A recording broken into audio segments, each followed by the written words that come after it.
Adidas, also known as the brand with three stripes. In today's video, we're going to be going through Adidas's iconic history. Adidas is a German brand created in 1924, founded by Adolf Dassler and his brother Rudolf. So in the early days, the brand just created like running shoes, you know, the type of shoes with like spikes on them that they use in like athletic events. Shortly after creating the brand, the two brothers had some sort of like disagreement, and Rudolf, the other brother, actually went off to create Puma, which to be honest is like a massive risky thing to do, but in the same sentence, like very impressive. So in 1952, Adidas actually bought its iconic three stripe trademark, and I don't think you're ready for this. Adidas actually paid 1,600 euros for this and 2 bottles of whiskey, which is a deal and a half. Like, you cannot even dispute that. Why fuck your bitch, you fat motherfucker. Because if you think about it, like Adidas probably gets a fair amount of money from like copyrighting this, like obviously other brands using the three stripes without them like co-signing it. So in the 1960s, Adidas actually started branching out its product line, and they started creating like items like tracksuits and athletic wear. And this was a very iconic moment for Adidas because they actually borrowed the three stripes from the shoes and put it on the actual clothing.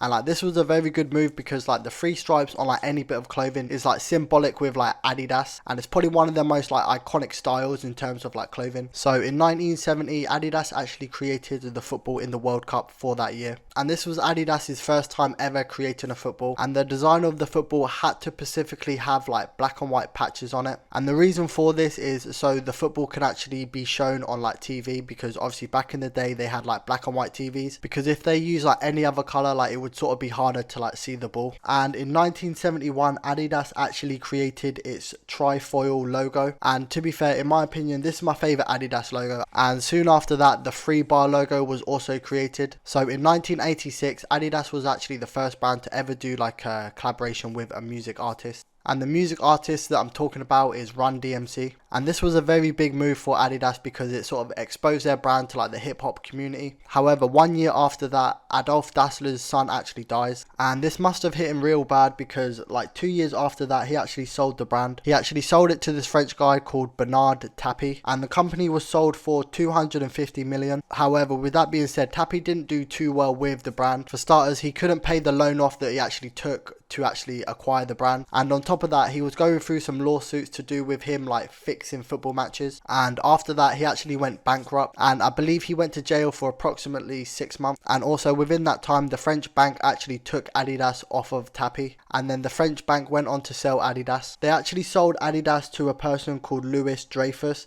and they actually sold it for 680 million. And to be fair, Dreyfus actually brought the brand back to life. So from 1993 to 2000, Dreyfus actually bought in the brand 7.5 billion, which is just crazy numbers. And also in 2005, Adidas actually bought Reebok for 3.8 billion. The reason for this is because Adidas wanted to compete with like Nike in like the shoe game industry. However, I don't think it worked out the way that Adidas pictured it, because in 2022, Adidas actually sold Reebok for a loss for 2.5 billion. But bringing the timeline up to 2013, Adidas actually created the infamous Boost technology. This technology now is like one of Adidas's like staple technologies that they actually use. Like, this technology has been used in multiple iconic shoes such as Yeezy, the NMDs, Ultra Boost, and also the Pharrell shoes. So moving on to 2015, Adidas actually started branching its like collaborative powers, and they started doing collaborations with like a lot more people slash like brands. People and brands such as like Kanye West, Pharrell, Dragon Ball Z, Bape, and also a lot more. So fast forward today, Adidas is still like one of the biggest brands in the whole entire world. Their only real competitor that is actually on their level is probably Nike at this point. And to be honest, like Adidas has had like an incredible run, and they don't look like they're slowing down anytime soon. And yeah, that's going to be it for today's video. I hope you did enjoy. If you did enjoy, please leave a like, a comment, and also subscribe. And until next time, I'm out.